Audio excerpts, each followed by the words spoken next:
My name is Lola OJ, a lawyer, content creator, and beauty enthusiast. This is the final part of this mini docuseries. Last episode, we discussed skin bleaching. This episode, it's a bit different. Now, as Black women, we're known for our creative hairstyles, from braids to weaves to threading to cuts to wigs. Despite the various ways we rock our hair, I rarely see us sporting an afro, especially in Nigeria. Now, is it because it's healthy to keep our hair covered, or simply because we've accepted the more Western, straight-kept ideology of what constitutes as good hair?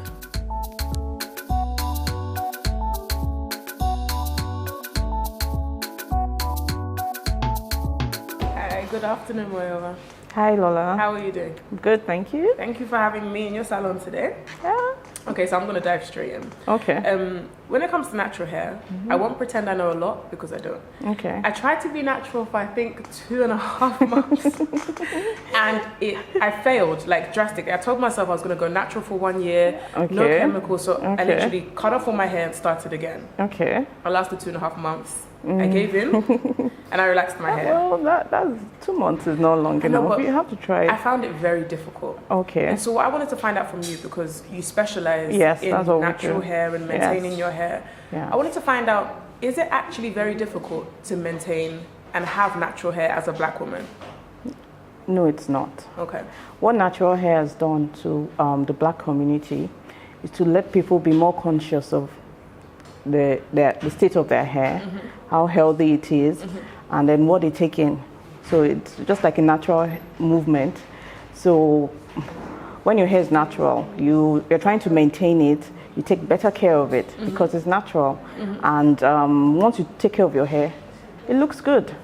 I wanted to find out, do I relax my hair, for example, because it looks like better? Because we have been kind of conditioned to see hair that sits flat as something that's more attractive. And these are questions that I'm asking myself as I sit here with relaxed hair. Okay. And that's why I really wanted to go natural. Yes. But then, like I said, it didn't last. So then I was like, goodness, am I giving up too easily? Well, I think somehow it's in our subconscious of growing up, we think that, oh, this is how our hair should look. And that's not how it is. We have to accept what we are, and that's part of the natural hair movement. If you're natural, you're accepting the fact that your hair is the way it is. Sure. So some people have fuller hair, some have thinner hair, but even some people, you think your hair is thin, but it's actually not thin. So if you don't go the natural way, find out the natural state of your hair, you wouldn't know. Yes, that's it. When I see people with natural hair, like your hair, for example, it's nicely kept. It's, you twisted it. It looks great, and I imagine you know how to style it and look after it. Yes. But then I can't help but feel that, especially now in Nigeria and in Lagos, I don't see natural hair that much. I mean, even my friends that are natural or have gone natural, they hide it under under wigs in Diddy, for example. Not everybody, but more and more people are bringing out their natural hair. So yes, you'll see more and more people. That's why there's natural hair salons now to show you how to style it, to show you what to do, how to make it look better than you would if you did not go to a salon. Basically, that's it. We're telling you that we can treat your hair for you, we can style it, we can make it look good, and that's what we do. Do you think it's important to have this movement right now? Especially, movement's probably not that aggressive in Nigeria, but I mean, more naturalistas are definitely coming up in Nigeria. And do you think it's important for us to actually have a movement whereby we're embracing our natural hair, we're showing it off more, we're taking care of it? Is it important, or is it just by the way? Well, what's happening now is that it's growing. More people are conscious of what's on their hair, how they're taking care of their hair, what goes on it. And also, yes, it's important for us to embrace it more because, yes, it makes us healthier. Well, you never know. Yeah. If I try and transition again, I'll make sure that I come to you so you can make sure that I actually do it in a healthy way. Thank you. So thank you so much for your time. Thank you for coming.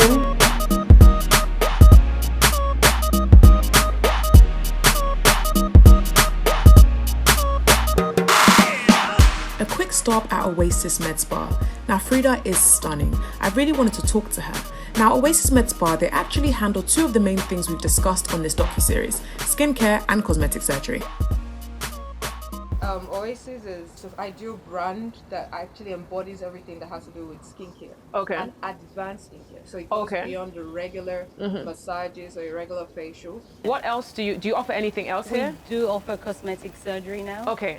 So we have doctors that fly in once in every 2 months to come in to do different. How popular is that at the moment? It's really popular. It's been really popular. I think everyone.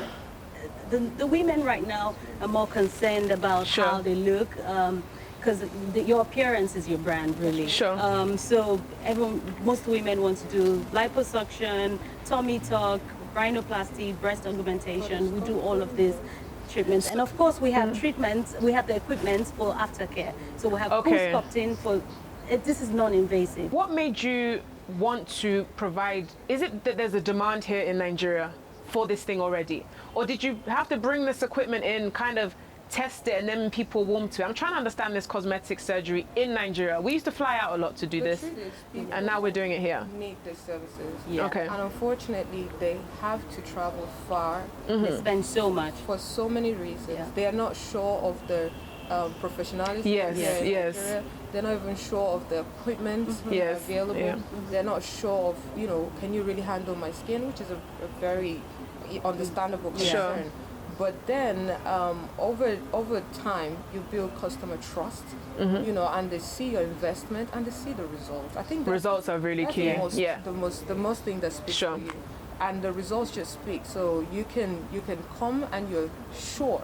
That even when you travel abroad, they don't get your skin. Yeah. Most of the time, they treat 70 to 80 white skin type. And they don't understand it. Sure. So when I trained also, I try to focus a lot more on black skin. Because you're here in Nigeria, obviously it's important. So that's my focus of training black skin type, which is why here we're getting it even better than those who are traveling abroad. And then the word of mouth thing. That helps a lot. I know skin lightening has always been popular. It's not exclusive rather to just Nigerians. I know a lot of cultures around the world Asian skins, prefer a lighter skin tone. But what I wanted to find out, because we had this kind of melanin popping campaign, not campaign, but this, I don't know what to call it, culture where we're trying to embrace our blackness and our skin. Are people trying to get light just as much, or are people starting to embrace their natural color? Have you seen a decrease in sales for skin lightening, basically, or an increase? I haven't seen a decrease in sale, no. Okay. But really, it's how you feel about your skin. If you want to lighten your skin, I would say use the right product. Do a regular exfoliation. Just make sure you're not rubbing a product you don't know what's in the contents in the product, basically. You don't want to burn your skin. So I would advise, it's good to see an esthetician who would advise what treatments and aftercare products to use. But you still have a lot of people wanting to lighten their skin. Daily. Yes? Yeah, actually, skin lightening is, we preach love your skin. That's the first thing we preach. We're very impressed with the movement of black men. That's what we want you to do, is love your skin. Thank you for your time. Thank you. Last stop on this mini journey, I need some professional opinion. I mean, it could actually be much deeper than we think. Could there be a more psychological reason for why people choose to enhance their bodies? Let's find out. Thank you. Now, you're a clinical psychologist. Yes, I am. So there's a few questions that I want to ask you, and hopefully you have some opinions, or hopefully I can learn a few things. Okay. Now, the past few days, I've been meeting lots of different people talking about modifying and altering your appearance. So what I wanted to find out is, from your point of view as a clinical psychologist, if there's a link or a connection between body modification and your mental state. I don't know if you understand what I'm saying. I do. Okay. So there is no direct yes or no answer to this. So first of all, I like to look at the reasons why people engage in body modifications. They're done for different reasons. Definitely. Yeah. Some kind of body modifications are for religious reasons. For instance, a circumcision. Okay. Yeah, it's a body right. modification. That's because true. body modification is anything that has to do with altering your physical appearance. Okay. So irrespective for whatever reason. Okay. Yeah. So back to the question, if there is a link between altering our body and our mental state. Let me go with a yes now. Yes, Okay. there's a possible link. There's this disorder we call body dysmorphic disorder. Okay. And that's a disorder that has to do with feeling that some parts, a major part or a little part of your body is flawed. Yes. And it needs to be addressed, to be covered or to be exaggerated to cover that flaw. Yes, the flaw may exist, but it is being exaggerated by the person. Mentally. For instance, mentally. Okay. For instance, having a really dark face. It's, I'm now talking about bleaching. It's seen as to the person that I'm the darkest person in the whole wide world. Right. Other people are lighter, and because of that, it gives a person some sense of discomfort. Okay. And because of that, the person now decides to lighten the skin. Yes. So the more the person lightens the skin, the person tries to compare himself or herself to the others. next person. Okay. And, I'm trying to get better. So that discomfort itself is what makes it a disorder. Okay. It's not the fact that you see that, because most of us, we compare ourselves to others. Of course, it's natural. You have a lighter skin. But it doesn't make us. So you're discomfort. saying it depends on how it makes you feel. Yes, it does. So we all have flaws. I'm sure there's things you don't like about your body that much, and there are things that maybe I could do without. But I don't think it stops me from having a normal life, or it doesn't stop me from feeling good about myself. Sure. But the moment, correct me if I'm wrong, the moment it controls you a bit and you start feeling inadequate, then it can be seen as a mental disorder. Yes, it can. So we ask, whenever we see patients, we try to ask them, if it makes you feel uneasy, it takes out a very large chunk of your life where you can't function properly. Yes. That one. And secondly, it persists over a long period of time. time. Usually we give it a window period of 2 weeks. So if it persists, then we now start to consider it as a mental disorder. Right. But we can't say it's a mental disorder except after the person has gone through a mental state examination. Right. Yeah, which takes rigorous testing, interviewing. Okay. So for you, like as a young woman, how do you view cosmetic surgery and skin lightening and the way that a lot of us are trying to have this kind of commercially pretty look? And I'm saying this in a very stereotypical way, but that light skin, blonde hair, figure 8 type of look. Yeah, I try not to paint a face, put a face to without knowing the person, because people, as I said at the beginning, people do it for different reasons. Sure. One of it could be that they just want to feel prettier, they just want to enlarge or look for sexual enhancement, or just want to differentiate themselves from the next person. So I don't see anything wrong in it when it's not done on the extreme. Actually, not about judging. Like, I have nothing against anyone doing it. It doesn't mean I would do it myself, but I have nothing against people doing it. And it's I just want to know your opinion. Would you ever consider cosmetic surgery at this point in your life? Myself? Yeah, yourself. No, I don't think so. Okay. But you understand a bit how and why people Yes, get I do. it done? Yes. So, last question. In your profession, do you see a lot of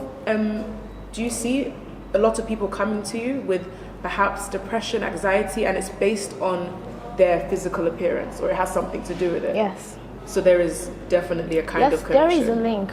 Then do you think now, because of social media, everything, the pressure is more? Or do you think it's always been like this? We've always been concerned about I appearance? think body modification it's been on for a very long time. Yeah, right it definitely has. But it has progressed. It's now different now. It's now that's fair. But it's different. it's still on.